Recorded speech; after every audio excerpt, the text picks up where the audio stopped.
Zain Samba.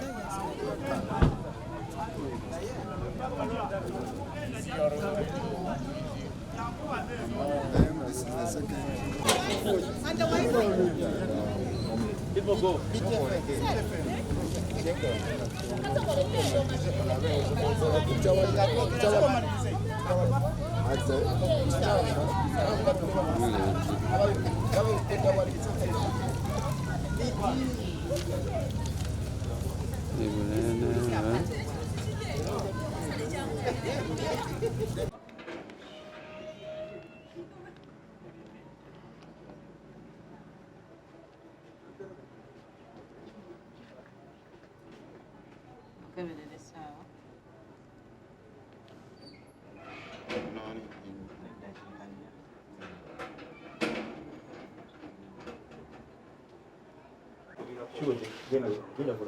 Ngende ku line.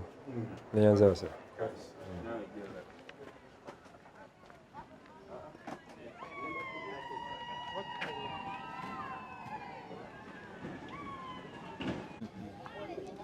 This is you.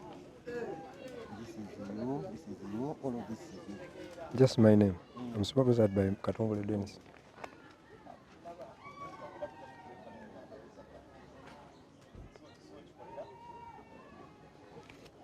Whose address is? Whose address is? You have your own. Chitati Abdi.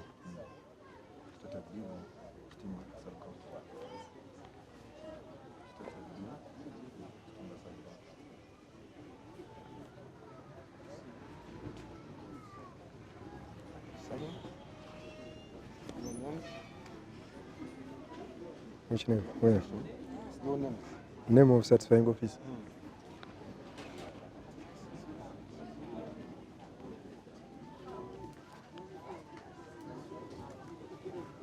Ziri kiriyari ziri yadde akavuyinya konna asiti nsayininga busayininzi kukakasa bano bantu nti nno ndi kiri yes, I'm going to get one. Ali ku SB4 MEDIA tuguse ensonga nga otwabagamba nti munnange bannamoyo tetula kwesulira era ng'olunaku olwaleero tuli eno Kayunga nga ono office gye tuliko ye office of district registrar Kayunga electoral commissioner nga tuzze okulekerako muganda waffe Dennis Katongole nga asazeewo okubeera nga ajja okwesimbawo nga jjukira azze bonna munigina obanga talina kibiina kyajjiddemu tuzze okumuwerekerako omukulu ono engombo yeegamba nti tukoye enfuufu operation tukoye enfuufu era nga Katongole tetusobola kukusuulira ffe nga bannamawulire bwe tuli naawe tujja kukubira campaign enkuba ke tukube omusana kagwake bwe tuli tujja kubeera nga tukubeera nayo ku side yonna yonna jjukira nti Katongole aludde ng'ajja yeesimbawo naye nga ku luno ogwo tuli mabegawo era nga Katongole tukwagaliza mikisa naye nga bwe tuze kye tuliko kwe kujja okubeera nga akakasibwa oba kwe kujja okubeera nga yeewandiisa okubeera nga akakasibwa okubeera nga atandika okukuba zi kampeyini oba nga yeesimbawo. Katongole Omutongole mumulabiranga ddala abantu b'e Kayunga Bbaale eno gye bamuzaala era nga obuwagizi bwamanyi nnyo abantu bamulindiridde abantu bamutaddemu essuubi so twegatteko nga SB4 MEDIA nga tuwagira Katongole Omutongole okubeera nga afuuka MP wa Kayunga District.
I,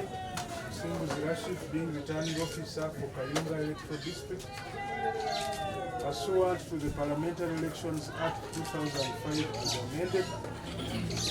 declare Katongole Dennis duly nominated as a candidate to contest for election as Member of Parliament for Bali constituency in Kayunga District, dated this 15th day of October 2020 at 3:01 p.m. Congratulations, Mr. Katongole.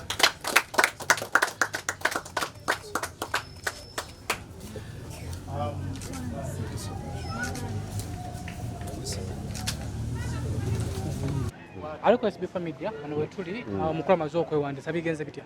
Bitambudde bulungi. Essanyu liri litya? Essanyu ndi musanyufu nnyo era nga nsobodde okulabika nga nominatingibwa nga MP w'Ebbaale addako era nga of course gwe mulundi gwange ogusoose badde sinominatingwangako ku Electoral Commission okuteekayo empapula zange ne baziverifyinga ne balaba kusoma kwange ne bampimapima ne balaba ddala ngwanidde so gwe gusoose mpulira ndi musanyufu kuba abantu abalala guba gwe gusoose ne bibalema so nze gwe gusoose naye nkikoze era ndabira ddala nga kino eddala kirabika lyendiko olibadde teefuteefu bulungi. Ozana kabonero ki? Ekyo kyokka kye kinyiizizzaamu naye ate ndi musanyufu nti mbadde nateeseteese okuba nti ngenda kukozesa rediyo nga bwe ndi owa rediyo naye ate muyayi yagenze nabba rediyo yange so kinkoze bubi naye kankozesa akagaali nsazeewo okukozesa akagaali kuba akagaali kakooye tukooye enfuufu gaali buno tuzoganya nnyo ku nfuufu. Abalonzi bo abalonzi bange mbagamba nti Katongole ndi mu race kimaze okonfamingibwa era ndi ku independent ticket akabonero gaali teri muntu atamanyi kagaali so olonda akagaali manyi olonda Katongole Omutongole era ndi musanyufu nnyo mbakakasa nja bakolera mu njiira obululu mu mpaka lulu yesaawa tutandika kanonya yesaawa tutandika okuzoganya so ffa kye nakategeerako tuli bangi tuyinza okuba tuli abantu 12 naye banne babeera bangi nga bo mutuufu bamumanyi so tulina genda bugenzi maaso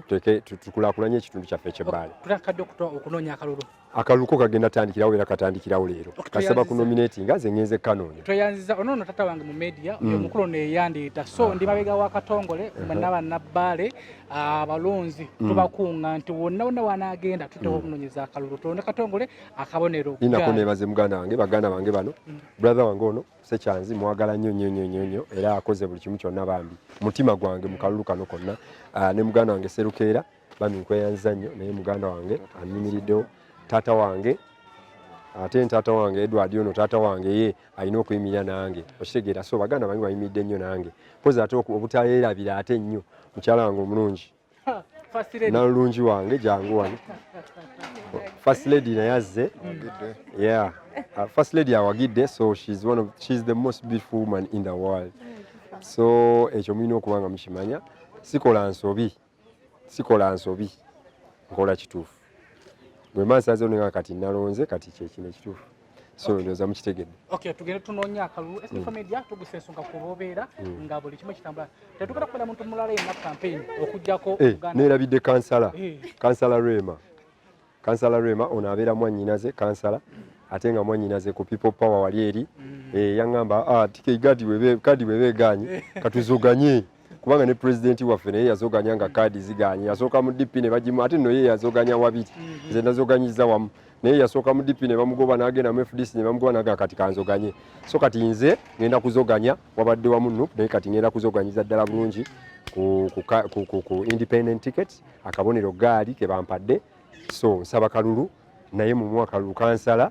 yesimbyewo actually mbona abali wano yekka ye yesimbyewo abalala okujjako ono yesimbye kunze okay tugende tusisinkane ate abawagizi baffe tugende Kayunga yes tweyanzanye nonzise kubanga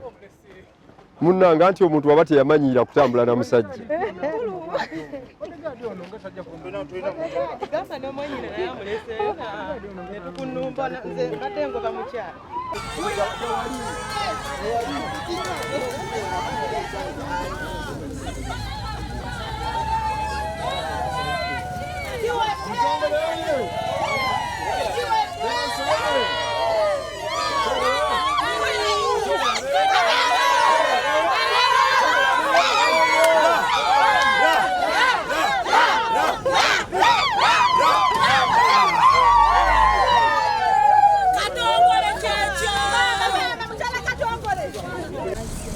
Katongole oye Katongole Omutongole so oye baka mu parliament mukenda ate abantu b'ebbale operation Nfuufu okitegeera tukoye Nfuufu omuntu ali omu yekka asobola obikola bamuyita Katongole Omutongole mu batongole wagwa straight away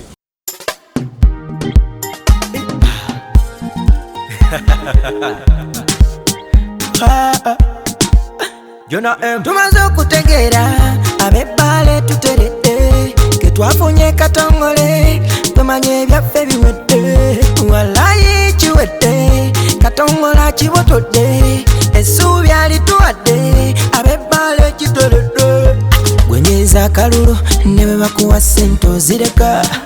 Katongole akimala ebigambo bye bambi bya mazima musajja w'amaanyi nga tali kwalali Katongole omwetaaga ab'ebbale mwawulidde empanga operationi nyonyo banne ab'ebbale ekibataga twakowa kati operationi banne ab'ebbale ekibataga twakowa ono ye muntu w'abantu ate era y'eddoboozi ly'abantu ffe tukoya ab'emputtu abatulimbalimba n'obuntu mama papa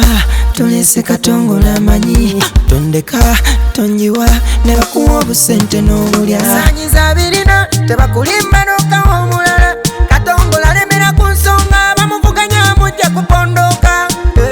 denisi Katongole tukamuwa mu butongole tukamuyira abawangule bamambo mengi balumu emitwe operationi nyonyo banne ab'ebbale ekibataga twakowa kati operationi banne ab'ebbale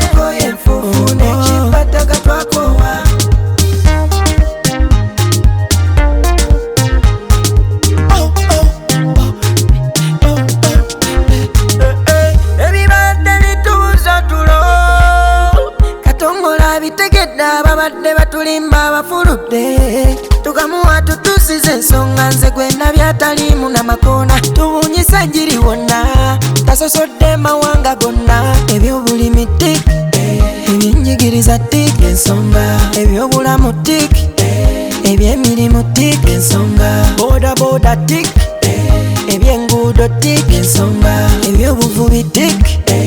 ebyamazzi tik ensonga, tukamuwe mu bungi, mwagalwa w'abangi ensonga, asusula mawanga gyona nze ngambye ensonga, operationi yonnyo bannange abebbale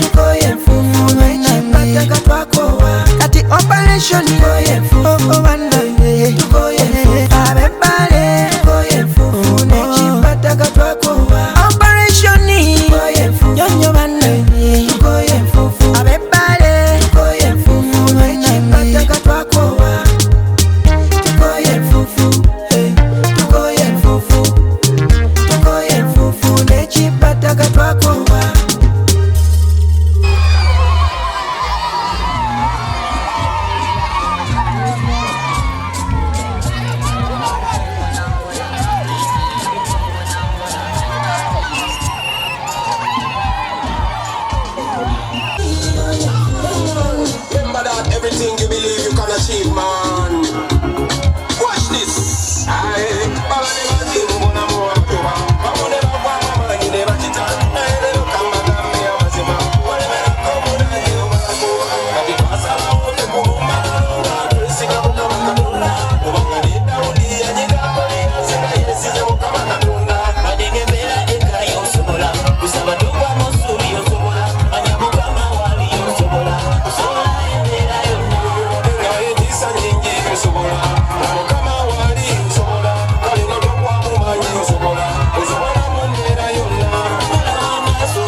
mbasaba tugezeeko okulamu ka space katono mbanjulira abantu benze nabo naye batalyoka abakuba bulungi omuziki nga mulaba sio kiri sonna kusaba bano wakati bonna tuveewo tudde ebbali nabasaba bantu omukolo gwaffe gutandike bulungi mwenna mutuule muddeeko ebbali ala mukyalo naayimbe bonna bayimbe nga nange nsobola okubalaba sibe kiri naye kantwale omukisa guno okubaniriza mwebale nnyo okujja mwebale okwagira Katongole Omutongole naki Katongole maze okwewandiisa lwakuba ekikyuseemu kiri kimu ke kabonero nasanze omuyaayi yabbye eddala endiyo yaffe naye tugenda kozesa kagaali naki tugenda kozesa kagaali naki ekyo tekimajja ku mulamwa akabonero tikalina kyekakola nnyo wabula olina kukamanya mumanya nti Katongole ali kagaali naki tebampadde ekayunga bannaye mbebaza mwebale nnyo okunjagala mbaaniriza nnyo mu maka gange wano wewange bulijjo we banvumira we banjogerera ebigambo Katongole talina waabwe Katongole talina nnyumba erimu mu kizimba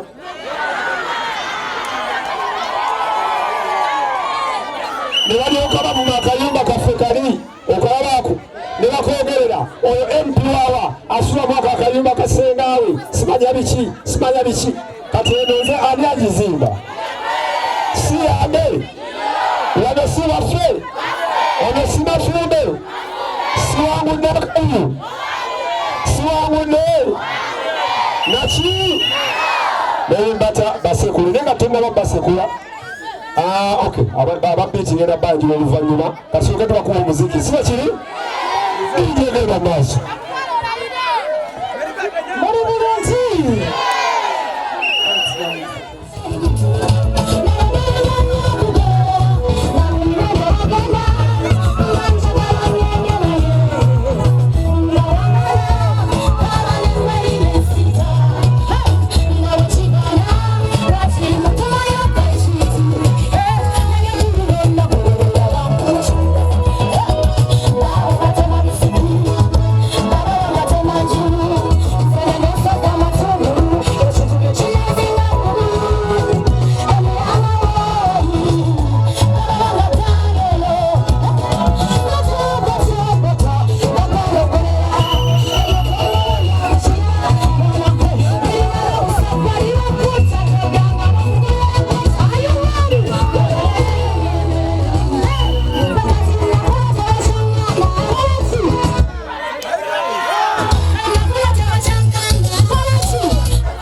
mwebalire ddala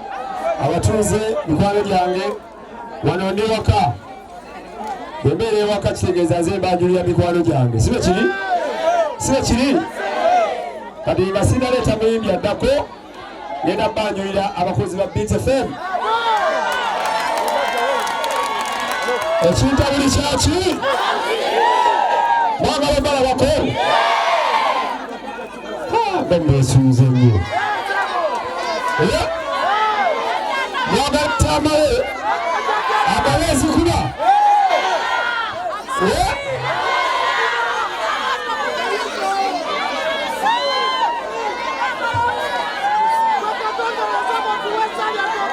kakati yakusaba abakozi ba Beat FM nga bweri enkola yaffe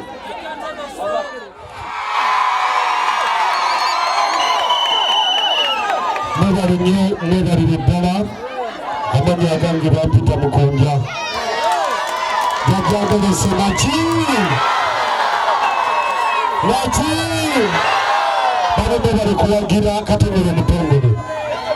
ebitonotono byenyiza okwogera Katongole Omutongole nkoze naye ndowooza emyaka tegiweze 17 nga nkola naye emyaka 17 omuntu tabeera ku mulimu nga si mukozi era nsuubira mu palamenti Katongole agenda kubakolera Katongole gwe mulaba musajja ayagala abantu ate ayagaliza kakati mwe bagenda okukiikirira mumulidde empanga era mwekubireko ebbugalo sijja kwogera bingi olw'ensonga tuli mu kaseera ka korona era essaawa za kafyu ziri kumpi kutuuka bannange mbasaba ekintu kimu Katongole mukole eki mumulabiranga ddala ate era nembeera okuwuliriza Beat FM ekintabiri ky'omuziki Beat FM naki nalo tubaliriza mwebale nnyo okujja Amanyi apitoma g'ekinyugunya kola ku Beat FM ebitoto ebiza bwe ku mukama wange Katongole bosi wange ku Beat FM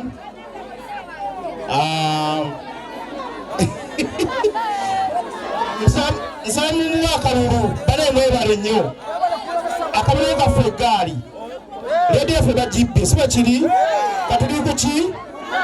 tuli ku ggaali mumuwa akalulu musajja mulungi talina tabbu ayagaliza abamuliranye kamumanyi mumumanyi abamulako ebiwanvu sibatasobola asima biki omusajja akola ki asobola wangi musajja gali kale kambawoona sinabinyinyi byakwogera bannange bebale kujja zetambala efaiza omuzikuna mugenaagabazibba muli bakabi nnyo jajja Katongole ekyali wange yazija Masaka ku luddu eri naleeta e Kampala musajja wa tabbu mumuwe musajja wammwe okitegedde bye banoonya birina aze baweeza okitegedde bulungi eggaali yaffe mukimanyi eri akaleediyo bakabbi naye naffe tugenda balagirako wali mu kaseera kafe akajja mwebale kujja banaye mwebale kujja mwebale kwagala Katongole. Hi everybody,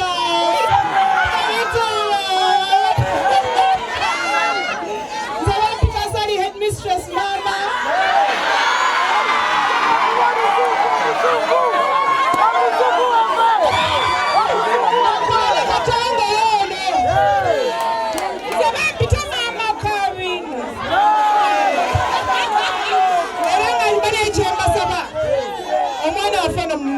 Kalulu ayagaliza nze ndi ku Beat FM olwa Katongole yanzije nga nkuusidde nandeeta nemmera akabina Beat era omuntu ayagaliza nga Katongole munamugjawa muntu wa kigambo kye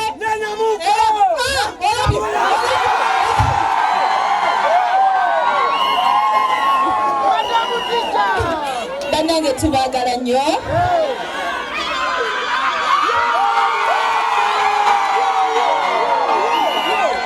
abakyala gye muli abaami gye muli njagala mpulira akalulu nga ka Katongole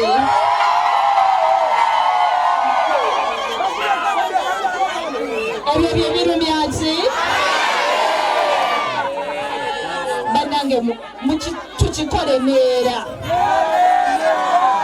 olabanze nkumi omutindo owambalira 26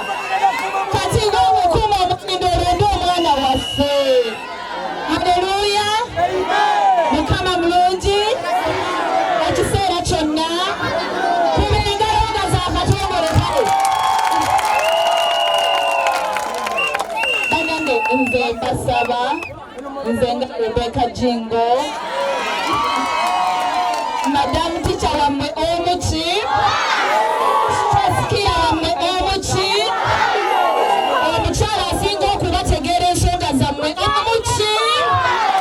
omukyala abaagaliza okukola omuki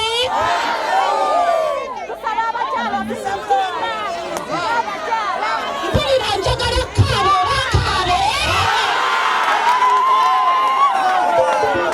bavaayo mukama wange situkako banange omwana oyo mumulabiranga ddala emirundi obalukafu kunya oba mmeka simanyi emirundi katabalika tosobola kumanya busobozi bwa muntu nga tomugezesezza abasinga mwali temumanyi busobozi bwange naye yangezesa ne mumanya nti nsobola okubeera madamu tica ne tukola omulimu ku biiti ne babyogera naye mukyala w'emuuli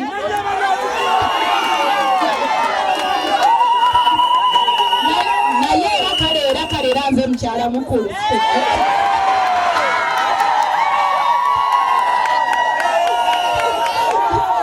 kale era tusaagamu nga bulijjo haleluya bambi mumugezese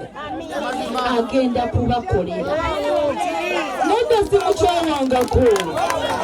okumanya mwagala kyokolaba ndi wano ate ndi mwagala emirembe n'emirembe amiina kati mumugezese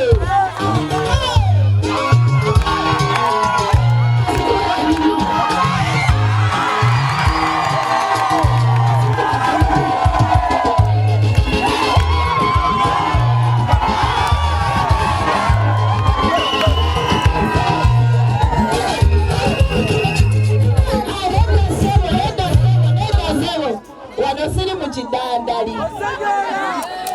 lekanda kuba mu freestyle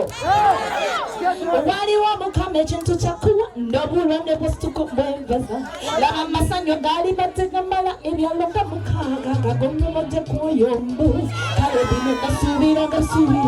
naye kati labayo tuli mu reality zena omukwano tulira mu dijejjeyo naawe mulowooza eddoboozi eryange fu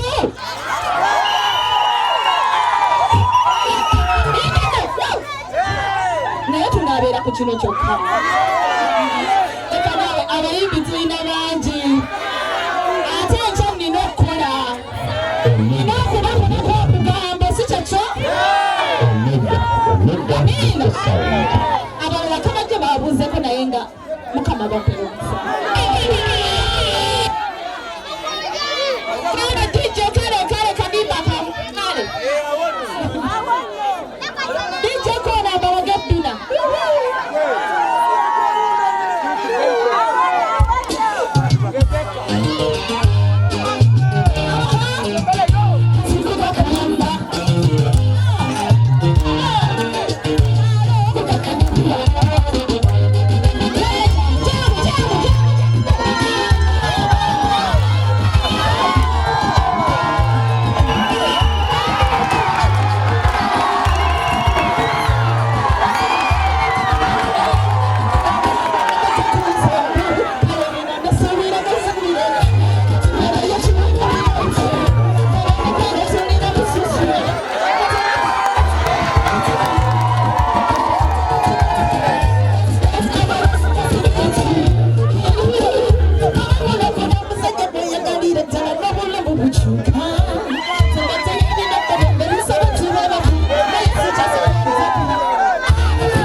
sibyangu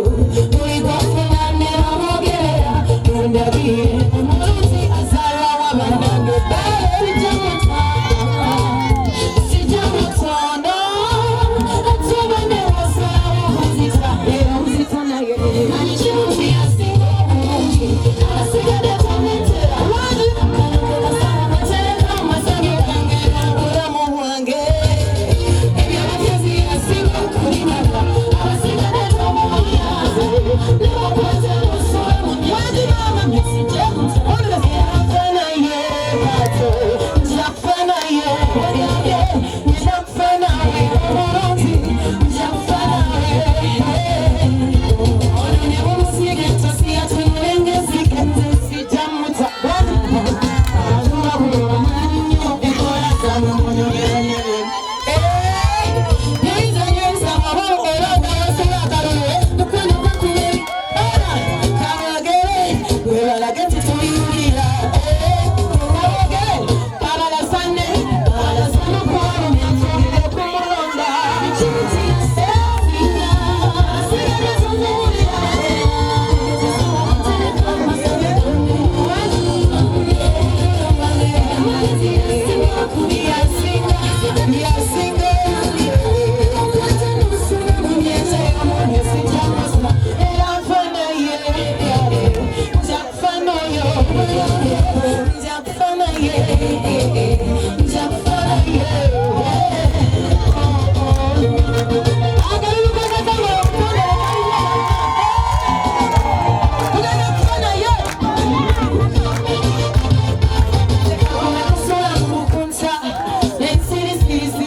No matter what they say,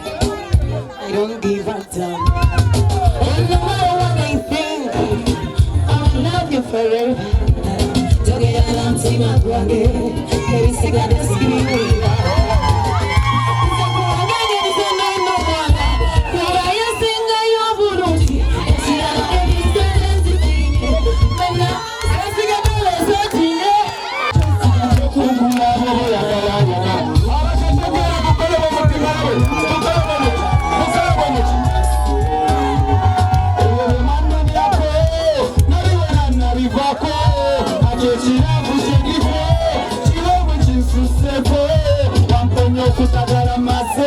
Simanya mazima bonda